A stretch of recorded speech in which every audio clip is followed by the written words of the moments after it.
Bonjour, bonsoir, bande konangai. Bonjour, bonsoir, partout, bozali na monde, ba Congolais, ya RDC. Bomoni,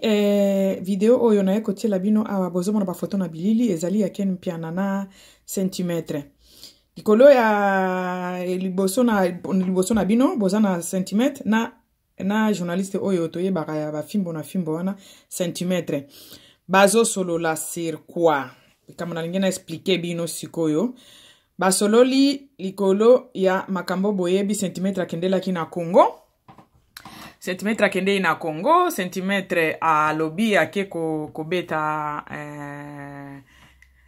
musicien na biso ya moneno oto yebi akombo ya Héritier Watanabe o ekomela ki boyebi bino moko. Baye babeti sikoyo alobi batu ya Héritier babeta kie mena la asali émission na ken mpiana azola kisa ndaku na ye azola kisa ndaku na ye alobi avivaka aza voisin ya papa chéri aza voisin ya papa chéri ba parents na ye batu basombeli ndaku wana biso tozalaka wana juste pona kopesa bino ba information pona kopesa bino ba information tozalaka ni compte ni pour motu voilà alobi ba parents na ye bapesi ndako aza voisin ya JB Mpiana donc bakangami mapango pangani ba clôture na bango ekangami na Montfleury kuna aza voisin ya JB Mpiana ba parents na batu bapesa ye lopango wana mena voilà soki to nalandaki video très bien nangina bimisa babiloko o nazwaki na kati ba analyse nanga na kati ya video na bango yango na lingina sala awa ezali nini centimetre alobi alimbisi atiki Héritier Watanabe na maboko ya Nzambe eloko interesse ngai pona salaka video lera banda ikoloba alobaki pa fifisi wake Héritier akobeta Héritier atrike ye garde corps nemo kwa katani likolo sikoyo ya akobeta Héritier eloko tina ya sala video oyo parce que to sala ki ba video pona eloko yango lelo sikoyo tomoni maloba na échanger ye moko alobi asali émission abengisi kwa mutu ya fimbo na fimbo abengisi mutu oyo ya fimbo na fimbo ken Mpiana epana ye na lupango ne oyo ekangami na lupango ya JB Mpiana ayebisi ye ke alakisi ye ndaku na ye alobi aza na 50 serviteurs batu oyo baservaka ye babengaka ye patron boss et tout consort et puis alobi voilà nani alimbisi Héritier Watanabe alobi aza na promena Héritier Watanabe te alimbisi ye na nyoso wana Héritier asalaki ye kobeta ye na concert na bando beta na bandal ndenge nani mutu na biso Héritier Watanabe atindaki batu babeta ye alimbisi na ye alimbisi Héritier Watanabe atiki na maboko ya Nzambe ye moko akoka na kosokipe na Héritier Watanabe ye asambelaka atiki eloko penze tili na osala video yango parce que to salaka video tolobelaka ndenge alobaki akobeta Héritier ata ndenge bazokisi na liste wana bakati garde corps moko likolo akolakisa Héritier ya aza nani aza mwana mokonzi to bande kozela tozozela ke abeta ye à notre grande surprise asali émission na ken Mpiana place ya zoloba atiki ye na maboko ya Nzambe bapekisi ye atiki Héritier na mabe oyo Héritier asala ye atiki yango na maboko ya Nzambe akobeta ye lisusu te akobeta ye lisusu te atiki ye na maboko ya Nzambe Nzambe ye moko asokipe na ye akomona ndenge Nzambe akosala mais ye atiki na ye buzoba parce que chaque chose a son temps ye lera zo atele makaliboso caméra ezala pona osa ba délire kaka ba biloko mike ba délire kaka pona ko se divertir si je peux dire ça mais asala ka ba délire na ye wana te ke ende ezali musala na ye batu mususu micro e koma musala na bango mais ye asala ka ba délire na ye wana mike kaka juste pona ko se divertir voilà aza sikoyo awe pana ye alobi aza na 50 serviteurs bato baservaka ye Et puis ken piana tuni lera yaka liboso pourquoi azalaki ça ba délire et puis alakisa kite qui il était ce qui aza mutu ya mbongo boye na lopango ya kitoko boye aza na 50 serviteurs pourquoi lera yaka mbala liboso lera zaka copain ya Karine voyage ne liboso na Kongwana pourquoi alakisa ka batu vie oyo te ayeko lakisa ngo sikoyo alobi est-ce que total a fume ya prince à New York donc ajouaki na ndenge ya prince à New York quoi ajouaki na ndenge ya prince à New York alobi tokende kotala film ya prince à New York toko comprendre eloko nini ya bande ko jouer voilà place atindi biso yango wana tokende kotala film ya prince à New York toko yeba pourquoi il avait fait ça voilà donc alobi boye akobeta lisusu héritier Watanabe te akobeta lisusu héritier Watanabe te azongisi ye na maboko ya Nzambe azongisi héritier Watanabe na maboko ya Nzambe akobeta ye lisusu te Nzambe ye moko asokipe na ye sikoyo alingi asokipe na miziki na ye na ba bien na ye matériel aza nango bandaku ba serviteur o baza ebele pa na ye point ya liboso oyo basali na émission wana toye ko expliquer yango parce que tout tosala ki émission pona ye yango il faut tozongela yango biso toza wana te kaka te pona kosala ba émission na ebite soki politique soki religieux eza chronique donc tosala ka nyonso oyo ezali information oyo uti ya nini ya communauté to balansaka nyonso tolobaka sur nyonso parce que tosalaka chronique voilà yango sikoyo point ya mibale alobi na kati ya video wana ken piana tuni pourquoi ba journaliste ba chroniqueuse na ba chroniqueur rebelle obayaka na nani de presse na ya salaka conférence de presse na ya salaka ba journaliste rebelle bayaka mais à la grande surprise ba balansa ni na ye wana te ba balansa émission na ye wana te ya conférence de presse na ba site na bango ba balansa yango te c'est dit à quoi po bazalaki selo ken piana ba journaliste na ba moteur na ba comment on appelle ça ba moteur ba journaliste na ba caméraman na bango bazaki au moins plus ou moins 80 personnes selo ken piana plus ou moins 80 personnes bayaka wana to sangisi ba journaliste na ba caméraman et puis pourquoi ba balancer nini wana te na ba site na bango pourquoi ba balancer yango na ba site na bango te pourquoi ba balancer conférence de presse ne wana e yokanite elekika inaperçu comme ça pourquoi parce que batu ebele ba journaliste belo bazalaki wana ba balancer yango ba tie yango na ba site na bango te ça peut être dit à quoi question à tuni centimètre à répondre ye boye alobi ye baza bazoba ezaki conflit kaka baza batumoko baza peut-être pour mutumoko boye yango baboyi ko tia biloko na ye na ba site na bango mais ye a trouvé bango bazoba parce que akabela ki bango chaque journaliste $100 batia te me ba ye baki basi balia ki $100 na ye et chaque caméraman minimum $50. Donc après ça qui va chaque journaliste c'est $100 chaque caméraman $50 et puis balie meli balie ndenge batika ko lia te ba meli et puis bakepe kotia vidéo na ye na ba site na bango te baza ba mbendre alingi soki ba bengi ye ba ko yoka ye po ye asili kaka mabe ba meka kutu ko benga ye te ba journaliste yango ayebi bango nyonso ba meka ko benga ye te soki ba bengi ye akoyebisa bango po ye ayebi koloba. Voilà, donc eloko ezalaki na video oya centimètre na ken piana yango wana ezalaki na deux points vraiment importants, c'est-à-dire ya liboso alobi makambo ya héritier Watanabe oyo ye asengeli ye pardon epa ya Nzambe et puis atike na maboko ya Nzambe ye akusokipe susu na héritier te. Biso to bande ko yebisa ye to salaka ba video to yebisaka ye omoni kine ezaka kine bana kine ko kende mangungu te parce que ba réalité kuna ezalaka mususu yo ko kika ko kanisela mutu te ke ye mutu abeti yo et puis ceux qui ba preveza o kende pe na l'état parce que l'état peut fonctionnaka ok na l'état ba ko senga yo ba preuve ceux qui ozana yango te suka kaka malobe changeaka ndenge boyoki binomoko e changer lelo. Voilà, akobeta lisusu te atike na maboko ya Nzambe alimbisi ye alimbisi atiki na maboko ya nzambe nzambe asokipe na ye ye abandi kosokipe na miziki na ye donc apprendre vraiment conscience siko ya miziki na ye a partir ya kine pe ete ya kamakasi po mboka wana eza mboka moko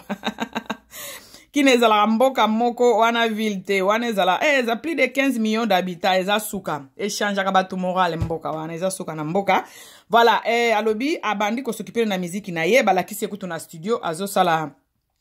moi raisonnement, moi réflexion sur l'amour muto yoko linga yazo linga yote o muto ope yope muto ope yozo lingate azape na muto alela raye kaka bongo alobi asala babiloko moko ya bongo sikoyo e ko sala bien vraiment ponga na linga artiste wana asala musala na ye muto na muto asala musala na ye nous on est là pour faire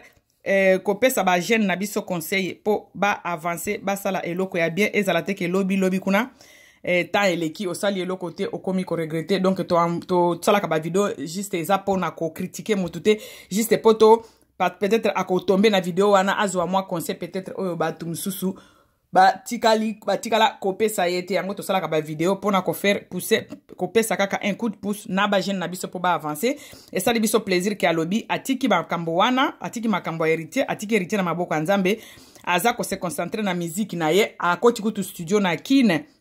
pona kosala moi nzembo na ye moko pona bolingo et sali biso plaisir makasi parce que ba polémique e feraka avancer musique te kaka musique kaka te e faire avancer mutu moko te ezali kaka ba distraction oyo etindaka mutu abosani peut-être talent oyo azanango parce que c'est un garçon qui a les talents là ya koyemba yemba bien azana voix na ye oh tomona eloko asala Karine vraiment et simbaka parce que voix penze ezalaki bien. Donc ayemba yi kitoko et voilà et mona na ke ce qui a se concentrer sur musala wana akoki kozala quelqu'un alors auti ko promettre batu na émission oya sali na fimbo dernièrement alobi en tout cas atiki héritier na kimia atiki héritier na maboko ya nzambe ye akosala na ye musique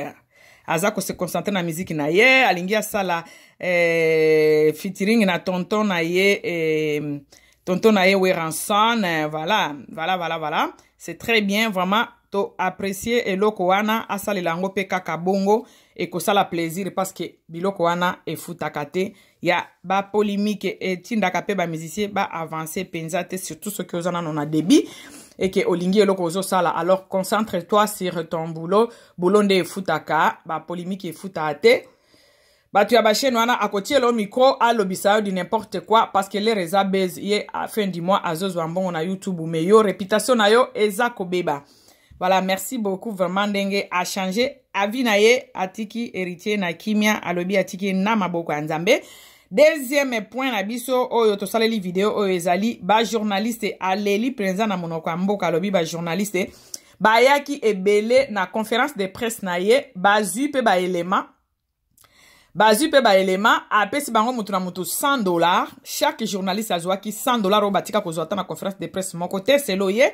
et puis ba cameraman na bango chaque cameraman azwaki $50 et puis à la fin ba liaki ba melina ba champagne ba kei na bandako na bango bazui ba élément o bazwaki ya conférence de presse batie na ba tiroir na bango batika kotia ngo na médiaté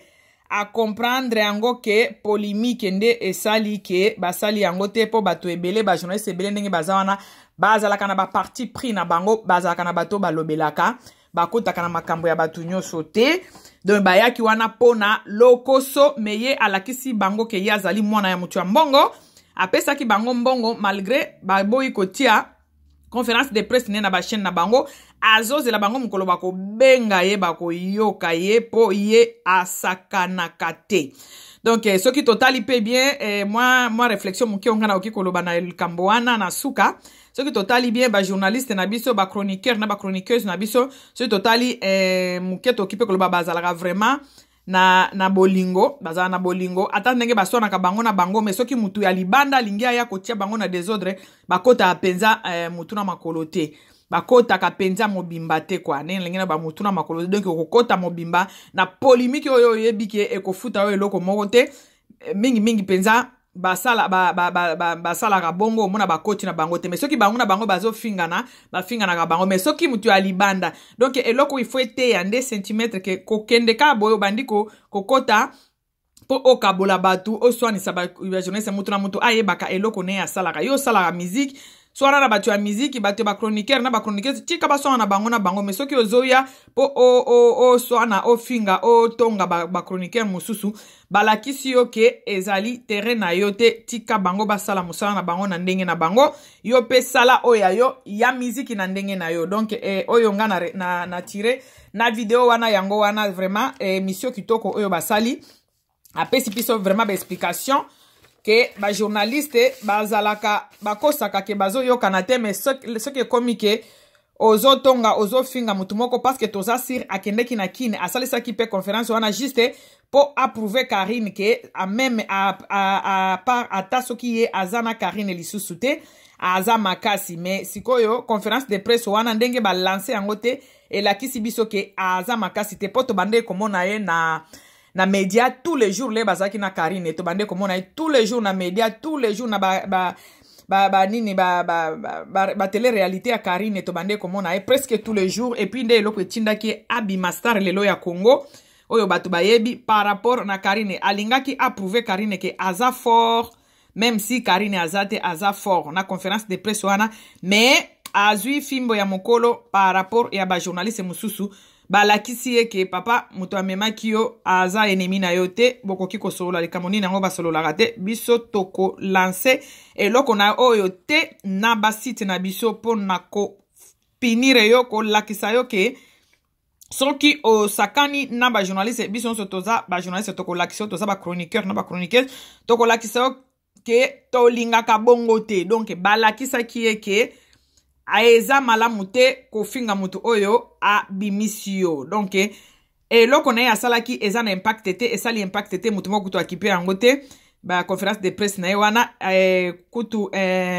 ken piana azoyebisa ye odepensaki vraiment ebele mais balance yango na bachaîne na bango te donc eleki na yango inaperci voilà donc tokoloba kaka ke bajournaliste bapinire ye balakisi ye ke eskendaka bongo te etambolaka bongo te moto okoza na conflit na batu nyonso te il faut koyeba kodoze ba sentiment na ba émotion na bino eloko moke nazalaki nango mpona likambo wana ya senti yango wana voilà bandeko na ngai na ngolu ya nzambe tomona na video mususu botikala malamu nzambe alola abatela moko na bino toza wana juste mpona kopesa ba information concernant communauté na biso oyo nyonso ezali koleka mpona bastar na biso bao bambengaka bastar na bato oyo bayebani tolekisaka kaka bavideo mpo moto na moto azala informe na eloko ezoleka na mboka na biso et surtout mikolo ndenge bakata baconnexion na Congo ekomi difficile donc soki motu moko boye apesi yo message il faut kopartage yango na bandeko misusu oyo bazali awa ba oyo baza peut-être na moto oki kopesa bango information kuna na mboka te juste pour na ko-informer bino ke tozali wana po na kopesa ba information et puis eza chronique donc topesa ka nyonso message nyonso oyo ekomi na communauté message nyonso nouvelle nyonso oyo ekoyi na communauté biso tozalaka wana po na kopesa toza na parti prité et puis bokondima te bokokanisa peut-être tozo kosa na nyonso oyo bato nyonso tolobelaka mutu moko te tukokutana na ye te tolobelaka yango kaka po ezali media topesaka nyonso mpona koinforme juste batu ya communauté na biso donc oyo moke tozalaki nango lelo ezali wana mpona video oyo Ken Piana asalaki na centimetre na sepeli na video wana makasi parce que se refoule vraiment alakisi biso face na ye mosusu à part oyo ya kofinga tosi toyebelaki ye ya kobimisa baudio ya komanke batu respect alakisi biso ke aza vraiment aza un grand garçon aza même papa ya 5 enfants comme il a dit lui-même hein et ça vie n'est privé mais yemo kwa lobaki yango alobi aza na 5 enfants il n'a jamais été marié mukolope akobala batu bakomona ngo donc to souhaiter ba bonne chance à trouver moi si oyo akovanda na ye po a kolisa bana 5 wana azana bango parce que c'est vraiment un responsable ce que otali au monde que il faut vraiment asala tout azala responsable parce que 5 bana c'est pas de mer à boire donc ezali jeté kopesa bango éducation ko s'occuper na bana asalango olie ya kofanda kotikala dans les délires azana ndako azana na bana alukande mwasi ya bien abala po asala foyer na ye et puis a continuer na carrière na ye ya musique parce que ça lui va bien musique eza ko simbaka ye bien parce que aza na voix na ye et puis aza na batala na ye alobi akomaka ye moko banzembo pourquoi pas ko continuer ko tika bato oyo basi bayebani ba continuer banzela na bango ye asala pe nzela na ye ekozala malamu mingi moke tozalaki nango lelo nakopesa bino yango wana bandeko na nga botikala na kimia ya nzambe oyo ya lola abatela bino moko na moko tolingi tolobi bye yo et puis à la prochaine vidéo nzambe alola abatela bino bye.